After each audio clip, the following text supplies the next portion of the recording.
Sir ಇನ್ನಷ್ಟು department ಬಗ್ಗೆ ನಾವು ಮಾತಾಡ್ತಾ ಹೋಗೋಣ ಸರ್.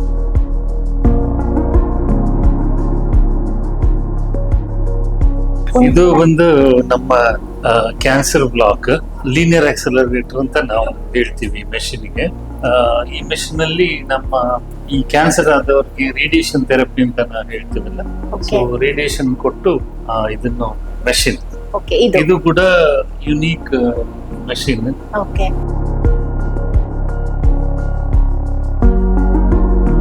ಇದೊಂದು ಯುನೀಕ್ ಮೆಷಿನ್. ಇದರಲ್ಲಿ ಪೇಷಂಟ್ ಈ ಬೆಡ್ ಅಲ್ಲಿ ಮಲಗ್ತಾರೆ. ಸೊ ಮಲಗ್ಬಿಟ್ಟು ಇದು ಇಮೇಜಿಂಗ್ ಮಾಡ್ತದೆ. ಈ ಸುತ್ತ ಇಮೇಜಿಂಗ್ ಮಾಡಿಕೊಂಡು ಆ ರೇಡಿಯೇಷನ್ ಎಲ್ಲಿ ಎಲ್ಲ ಕೊಡ್ಬೇಕು ಅದನ್ನು ಪ್ರಿಸೈಸ್ ಆಗಿ ರೇಡಿಯೇಷನ್ ಕೊಡುವಂತದ್ದು. ಇದು ಇಲ್ಲಿ ಮಾತ್ರ ಇರೋದು ಇಡೀ ಕೋಸ್ಟಲ್ ಇಷ್ಟು ಹೈ ಎಂಡ್ ಮೆಷಿನ್ ಇಲ್ಲಿ ಮಾತ್ರ ಇದೆ. ಲೀನಿಯರ್ ಆಕ್ಸಿಲರೇಟರ್ಸ್ ಒಂದು 3-4 ಇದೆ ನಮ್ಮ ದಕ್ಷಿಣ ಕನ್ನಡ ಜಿಲ್ಲೆಯಲ್ಲಿ. ಬಟ್ ಇದ್ರಲ್ಲಿ ಏನು ಅಂತ ಹೇಳಿದ್ರೆ ಫಾಸ್ಟ್ ಮತ್ತೆ ಪ್ರಿಸಿಷನ್, ಹಾಗಾಗಿ ಇದು ಸ್ವಲ್ಪ ಡಿಫ್ರೆಂಟ್ ಟೈಪ್ ಮೆಷಿನ್.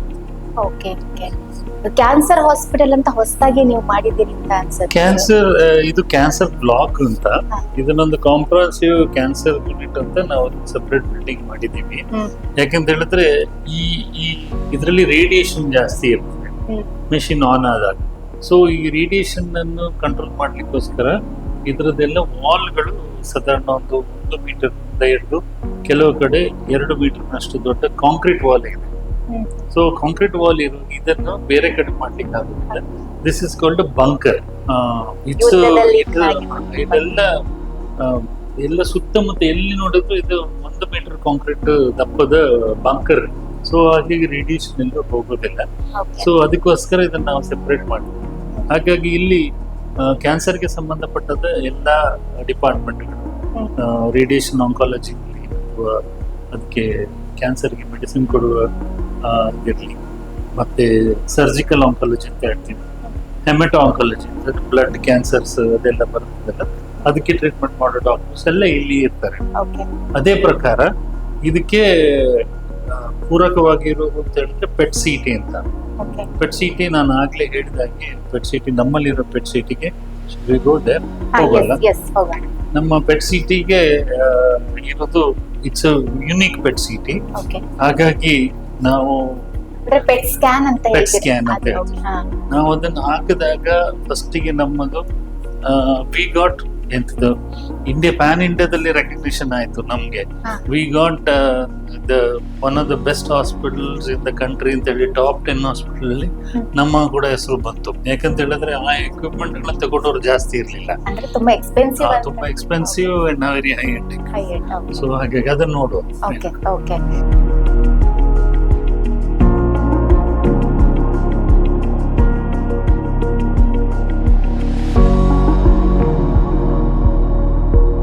ಮೆಷಿನ್ ನೋಡಕ್ ಹೋಗ್ತಾ ಇದೀವಿ. ಹೈ ಎಂಡ್ ಮೆಷಿನ್ ಅವ್ರಾಗ್ಲೇ ಹೇಳಿದ್ರು ಇಡೀ ದೇಶದಲ್ಲೇ ಇರುವಂತ ಟಾಪ್ 10 ಹಾಸ್ಪಿಟಲ್ ಅಲ್ಲಿ AJ ಕೂಡ ಒಂದು. ಅಷ್ಟು expensive and high end machine ಇದೆ. ಬನ್ನಿ ನಾವು ಅದನ್ನ ತೋರಿಸ್ತೀವಿ.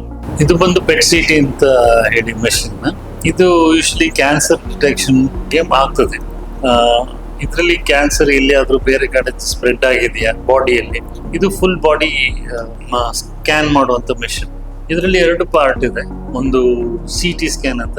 ಜನರಲಿ CT ಸ್ಕ್ಯಾನ್ ನಿಮ್ಗೆಲ್ಲ ಗೊತ್ತಿರೋ ಹಾಗೆ ಅದು ತಲೆದು ಸ್ಕ್ಯಾನ್, ಬಾಡಿ ಸ್ಕ್ಯಾನ್ ಮಾಡುವಂಥದ್ದು.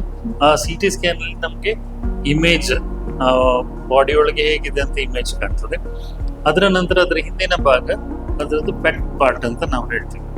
ಅದೊಂದು ಇಂಜೆಕ್ಷನ್ ನಮ್ಮ ಬಾಡಿಗೆ ಕೊಟ್ಟು ಈ ಮೆಷಿನ್ ಒಳಗೆ ಸ್ಕ್ರೀನ್ ಮಾಡಿದಾಗ ತಲೆಯಿಂದ ಕಾಲ್ ತನಕ ಸ್ಕ್ರೀನ್ ಮಾಡ್ತೇವೆ. ಸ್ಕ್ರೀನ್ ಮಾಡಿದಾಗ ಈ ಒಂದು ಅವನಿಗೆ ಕ್ಯಾನ್ಸರ್ ಇದೆಯಾ ಅಂತ ಗೊತ್ತಾಗ್ತದೆ. ಕ್ಯಾನ್ಸರ್ ಇದ್ರೆ ಆ ಕ್ಯಾನ್ಸರ್ ಬೇರೆ ಎಲ್ಲಿಯಾದ್ರೂ ಸ್ಪ್ರೆಡ್ ಆಗಿದೆಯಾ ಅಂತ ಹೇಳಿ ಅದನ್ನು ಕೂಡ ಗೊತ್ತಾಗ್ತದೆ. ಸೊ ಹಾಗಾಗಿ ಇದೊಂದು very high end machine pet city ಅಂತ. ಸೊ ಇದರಲ್ಲಿ ಯಾವುದೇ ಕ್ಯಾನ್ಸರ್ಗಳು ಇರ್ಲಿಕ್ಕೆ, ಈಗ ನಮ್ಮ ಬಾಡಿಯಲ್ಲಿ ಪ್ರಾಸ್ಟೇಟ್ ಕ್ಯಾನ್ಸರ್ ಅಥವಾ ಲಂಗ್, ಲಿವರ್, ಅದೇ ಪ್ರಕಾರ ಇದರಲ್ಲಿ ನಮ್ಮ ಬ್ರೈನ್ ಇದ್ದು ಕೂಡ ಸ್ಕ್ಯಾನ್ಗಳು ಕೆಲವು ಮಾಡ್ಲಿಕ್ಕೆ ಸ್ಪೆಷಲ್ ಸ್ಕ್ಯಾನ್ಸ್ ಎಲ್ಲ ಈ ಮಷೀನ್ ಅಲ್ಲಿ ನಾವು ಮಾಡ್ತೀವಿ.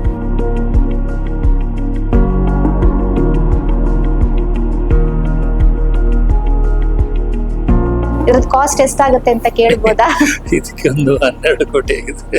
Okay, of the screen on screen ಇದು? ಆನ್ ಸ್ಕ್ರೀನ್ ಪ್ಲಸ್ ಇದಕ್ಕೆ ಇನ್ಫ್ರಾಸ್ಟ್ರಕ್ಚರ್ ಅಷ್ಟೇ ಖರ್ಚಿದೆ. ಇದಕ್ಕೆಲ್ಲ ಕಾಂಕ್ರೀಟ್ ಮಾಡಿ ಇದು ಬಿಲ್ಡ್ ಮಾಡ್ಲಿಕ್ಕೆ. ಅಂದ್ರೆ ಒಂದ್ ಮೆಷಿನ್ 12 ಕೋಟಿ ಅಂತ ಆದ್ರೆ ಒಳಗಡೆ ಇರೋ ಒಂದಷ್ಟು ಸೌಲಭ್ಯಗಳಿಗೆ ಸೇರಿ ಒಟ್ಟು ಇನ್ ಟೋಟಲ್ ಎಷ್ಟು ಆಗ್ಬೋದು? ಒಂದ್ 20 ಕೋಟಿ ಆಗಿರ್ಬೋದಾ ಇದಕ್ಕೆ? ಒಂದಿಷ್ಟು ಜಾಗಕ್ಕೆ 4 ಗೋಡೆ ಒಳಗಡೆ ಇರೋ ಒಂದಿಷ್ಟು ಜಾಗಕ್ಕೆ ಇದಕ್ಕೆ 20 ಕೋಟಿ ಆಗಿದೆ.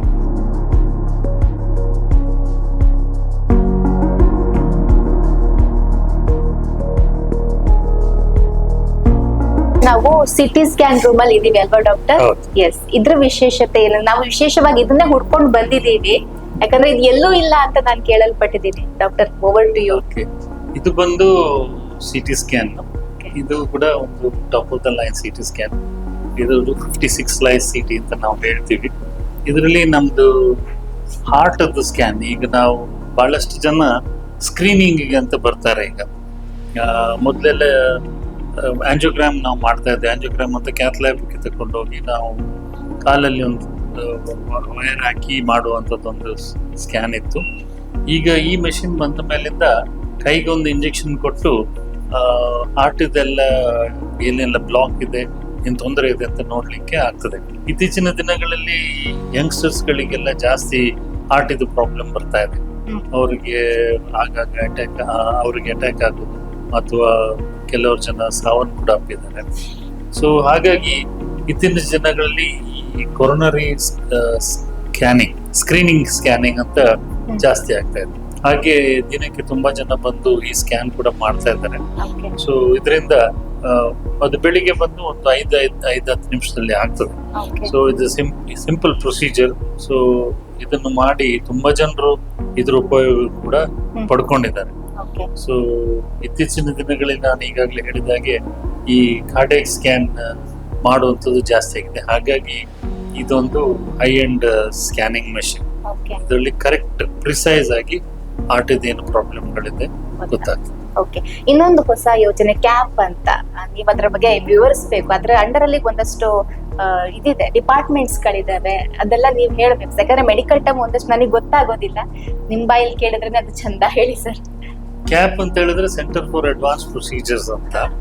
ಸೊ ನಾವೀಗ ಬೇರೆ ಬೇರೆ ಸರ್ಜರಿಗಳನ್ನು ಮಾಡ್ತೇವೆ, ಪ್ರೊಸೀಜರ್ಗಳನ್ನು ಮಾಡ್ತಾ ಇರ್ತೀವಿ.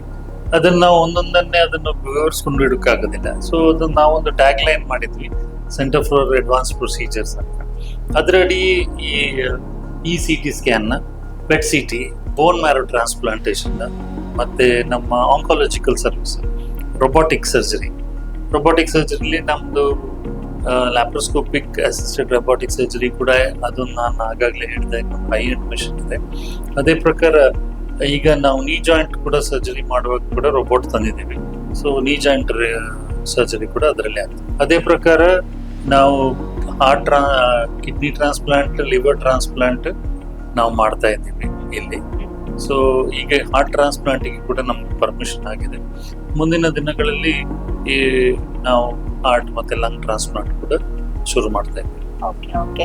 ಆಯುಷ್ಮಾನ್ ಭಾರತ್ ಇರ್ಬೋದು ಅಥವಾ ರಾಜ್ಯ ಸರ್ಕಾರದ ಬೇರೆ ಬೇರೆ ಆರೋಗ್ಯ ಯೋಜನೆಗಳಿದಾವೆಲ್ಲ, ಅದು AJ ಹಾಸ್ಪಿಟಲ್ ಅಲ್ಲಿ ಅಪ್ಲೈ ಆಗುತ್ತಾ? ಎಲ್ಲ ಯೋಜನೆಗಳನ್ನು ನಾವು ತಗೊಂಡಿದ್ದೀವಿ. ಇದೆಲ್ಲ ಆರ್ಥಿಕವಾಗಿ ಹಿಂದುಳಿದವರಿಗೆ ಇರುವಂತ ಯೋಜನೆಗಳು ಲೆಕ್ಕ. ಆದ್ರೆ ಅದರ ಸೌಲಭ್ಯಗಳನ್ನು ಪಡ್ಕೊಳ್ಳೋರು ಆರ್ಥಿಕವಾಗಿ ಹಿಂದುಳಿದವರಿಗಿಂತ ಜಾಸ್ತಿ ಬೇರೆಯವರು ಬಂದು ಫೆಸಿಲಿಟಿ ತಗೊಳ್ತಾ ಇದ್ದಾರೆ. ಅದೇ ನಮ್ಗೆ ಬೇಸರದ ವಿಷಯ. ಮತ್ತೆ ಇನ್ನೊಂದು ಅಂತ ಹೇಳಿದ್ರೆ, ಇದೆಲ್ಲ ಸ್ಕೀಮ್ಗಳಲ್ಲಿ ಕೂಡ ನಮ್ಮ ಗವರ್ಮೆಂಟ್ ಒಂದು ರೇಟ್ ಫಿಕ್ಸ್ ಮಾಡಿದ್ದಾರೆ. ಆ ರೇಟ್ ನಮ್ಮ ಸ್ಟ್ಯಾಂಡರ್ಡ್ ರೇಟ್ಗಿಂತ ಸಾಧಾರಣ 4-5 ಪಟ್ಟು ಕಮ್ಮಿ. ಸೊ ನಮ್ಗೆ ಪ್ರೈವೇಟ್ ಹಾಸ್ಪಿಟಲ್ ಅಲ್ಲಿ ಇದನ್ನೆಲ್ಲ ಈ ಆಯುಷ್ಮಾನ್ ಭಾರತ್ ಆಗ್ಲಿ, ESI ಆಗ್ಲಿ ಅಥವಾ ಬೇರೆ ಯಾವುದೇ ಒಂದು ಗವರ್ಮೆಂಟ್ ಸ್ಕೀಮ್ಗಳನ್ನು ಫುಲ್ಫಿಲ್ ಮಾಡ್ಲಿಕ್ಕೆ ಕಷ್ಟ ಆಗುತ್ತೆ. ಅದು ನಮ್ಮ ಈ ಸ್ಟ್ಯಾಂಡರ್ಡ್ ಕೇರ್ ಎಲ್ಲ ಕೊಟ್ಟುಕೊಂಡು, ಕ್ವಾಲಿಟಿ ಕೇರ್ ಕೊಟ್ಕೊಂಡು ಬಹಳ ಕಷ್ಟ. ಸೊ ಬಟ್ ಏನು ಅಂತ ಹೇಳಿದ್ರೆ, ನಾವು ಒಂದು ಸ್ವಲ್ಪ ಪ್ರಮಾಣದ ಮಟ್ಟಿಗೆ CSR ಆಕ್ಟಿವಿಟಿ ಮಾಡಬೇಕಾಗ್ತದೆ. Because we also have corporate social responsibility. ಹಾಗಾಗಿ ಅದರ ಪ್ರಕಾರ ನಾವು ಆಯುಷ್ಮಾನ್ ಭಾರತ್ ಪೇಷಂಟ್ಗಳನ್ನು ಕೂಡ ಟ್ರೀಟ್ ಮಾಡ್ತೇವೆ. ಹೆಚ್ಚಿನ ಸಂಖ್ಯೆಯವರು ಕೂಡ ಬರ್ತಾರೆ ಒಂದು ಟ್ರೀಟ್ಮೆಂಟ್. ಅವರೆಲ್ಲರೂ ಹೆಚ್ಚಿನಾಗಿ ಗೌರ್ಮೆಂಟ್ ಹಾಸ್ಪಿಟ್ಲಿಗೆ ಹೋಗ್ತಾರೆ. ಗೌರ್ಮೆಂಟ್ ಹಾಸ್ಪಿಟ್ಲಿಂದ ರೆಫರ್ ಆಗಿ ಬಂದಾಗ ನಾವು ಟ್ರೀಟ್ಮೆಂಟ್ ಮಾಡ್ತೇವೆ. ಅದೇ ತರ ಸೂಪರ್ ಸ್ಪೆಷಾಲಿಟಿ ಸರ್ವಿಸಸ್ ಬಿಕಾಸ್ ಎಲ್ಲೂ ಇರುವುದಿಲ್ಲದ್ರಿಂದ ಅವ್ರು ಇಲ್ಲಿ ಬಂದು ಸ್ಪೆಷಾಲಿಟಿ ಸರ್ವಿಸಸ್ ಕೊಡ್ತಾರೆ. ಓಕೆ.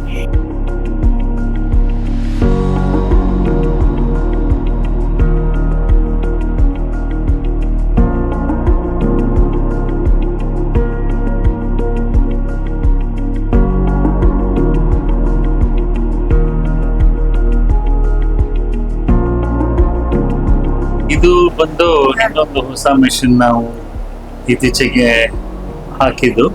ಇದು ಒಂದು ಗಾಮಾ ಕ್ಯಾಮರಾ ಅಂತ ಹೇಳಿ, ಡ್ಯುಯಲ್ ನೆಟ್ ಗಾಮಾ ಕ್ಯಾಮರಾ ಅಂತ ನಾವು ಹೇಳ್ತೀವಿ. ಇದರಲ್ಲಿ 2 ಕ್ಯಾಮರಾಗಳಿದೆ, ಇದೊಂದು ಕ್ಯಾಮರಾ. ಸೊ ಇದು ಕೂಡ ನಮ್ಮ ನ್ಯೂಕ್ಲಿಯರ್ ಮೆಡಿಸಿನ್ ಡಿಪಾರ್ಟ್ಮೆಂಟ್ ಇದು ಪಾರ್ಟ್ ಅಂತ ಹೇಳಿದ್ರೆ ಪೆಟ್ ಸಿಟಿ ಮತ್ತೆ ಇದು ನ್ಯೂಕ್ಲಿಯರ್ ಮೆಡಿಸಿನ್. ಇದು ಒಂದು 2 ಇಂಪಾರ್ಟೆಂಟ್ ಮೆಷಿನ್ಸ್. ಇದು ಕೂಡ ನಾನು ಹೇಳಿದಾಗೆ it's little high end machine, ಹೆಚ್ಚಿನ ಕಡೆ ಇಲ್ಲ ಈ ಮೆಷಿನ್ ಅಲ್ಲಿ ಏನೆಲ್ಲ ಗೊತ್ತಾಗುತ್ತೆ ಅಂತ ಹೇಳಿದ್ರೆ, ಬೇಸಿಕಲಿ ನಾವು ನಮ್ಮ ಡಿಪಾರ್ಟ್ಮೆಂಟ್ ಕಿಡ್ನಿ ಫಂಕ್ಷನ್ ಟೆಸ್ಟ್ಗಳನ್ನು, ಕಿಡ್ನಿ ಫಂಕ್ಷನ್ ಬೇರೆ ಬೇರೆ ತೊಂದರೆಗಳನ್ನು ನೋಡುವಂಥದ್ದಾಗ್ತದೆ. ಅದೇ ಪ್ರಕಾರ ಹಾರ್ಟ್ದು ಫಂಕ್ಷನ್ಗಳನ್ನು ನೋಡ್ಲಿಕ್ಕೂ ಆಗುತ್ತೆ, ಬ್ರೈನ್ ಫಂಕ್ಷನ್ಸ್ ನೋಡ್ಲಿಕ್ಕೆ ಆಗ್ತದೆ. ಏನು ಅದಾದ ಫಂಕ್ಷನ್ಗಳನ್ನು ನೋಡೋ ಅಸೆಸ್ಮೆಂಟ್ ಮಾಡೋದು ಅಂತ ಈ ಮೆಷಿನ್ ಅಲ್ಲಿ ನಾವು ನೋಡ್ತೀವಿ. ಸೊ ಇದು ನಮ್ಗೆ ಈ ಕ್ಲಿನಿಷಿಯನ್ಸ್ಗೆ ಟ್ರೀಟ್ಮೆಂಟ್ ಮಾಡೋ ಡಾಕ್ಟರ್ಗಳಿಗೆ ಈ ಮೆಷಿನ್ಸ್ ಎಲ್ಲ ಇಂಪಾರ್ಟೆಂಟ್. ಸೊ ಯಾರಿಗೆ ಯಾವ್ದು ಬೇಕಂತ ಈ ಫೆಸಿಲಿಟಿ ನಾವು ಓಪನ್ ಮಾಡಿದಾಗ ದಕ್ಷಿಣ ಕನ್ನಡ ಜಿಲ್ಲೆಯಲ್ಲಿ ಒಂದೇ. ಈ ಫೆಸಿಲಿಟಿ ಬೇಕಿದ್ರೆ ಬೇರೆಯವರೆಲ್ಲ ಬೇರೆ ಬೇರೆ ಕಡೆಗೆ ಬೆಂಗಳೂರಿಗೆ ಇದಕ್ಕೆ ಚೆನ್ನೈಗೆ ಹೋಗ್ಬೇಕಾಗಿತ್ತು. ಸೊ ಹಾಗಾಗಿ ಬಟ್ ಅಗೇನ್ ಈಗ ನನಗೂ ಸಂತೋಷ ಆಗ್ತದೆ, ಈ ಮೆಷಿನ್ ಈಗ ನಮ್ಮದು ಯುನೀಕ್ ಮೆಷಿನ್ ಇರೋದ್ರಿಂದ ಪೇಷಂಟ್ಗಳಿಗೆಲ್ಲ ಒಳ್ಳೆ ಸೌಕರ್ಯ ಸಿಗ್ತದೆ. ನ್ಯೂಕ್ಲಿಯರ್ ಮೆಡಿಸಿನ್ ಅಂತಂದ್ರೆ functional assessment, any organ functional assessment. ಅದಕ್ಕೆ ಒಂದು ನಾವು ಬೇರೆ ಬೇರೆ ರೇಡಿಯೋ ಟ್ರೇಸರ್ಸ್ ಅಂತ ಇದೆ. ರೇಡಿಯೋ ಟ್ರೇಸರ್ಸ್ ಅಂತ ಹೇಳಿದ್ರೆ ಅದು FDG ಅಂತ ಇರ್ತದೆ. ಬೇರೆ ಬೇರೆ ರೇಡಿಯೋ ಟ್ರೇಸರ್ಸ್ ಗಳನ್ನ ನಾವು ಮಾಡಿಬಿಟ್ಟು ಅದೊಂದು ಇಂಜೆಕ್ಷನ್, ಆ ಇಂಜೆಕ್ಷನ್ ನಾವು ಕೊಟ್ಟು ಇದರಲ್ಲಿ ಸ್ಕ್ಯಾನ್ ಮಾಡೋದು.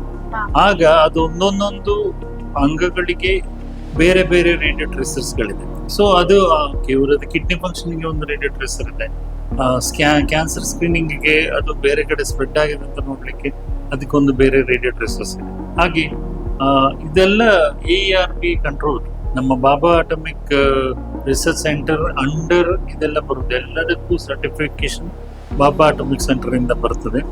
ನಾವೆಲ್ಲ ಕ್ವಾಲಿಟಿ ಚೆಕ್ಸ್ ಎಲ್ಲ ಮಾಡಬೇಕು ಅವರಿಗೆ. ಅದಕ್ಕೆ ಬೇಕಾಗಿರುವ ಕೆಲವು ಇಂಜೆಕ್ಷನ್ಸ್ ಎಲ್ಲ ಅಲ್ಲಿಂದಲೇ ಬರುತ್ತೆ.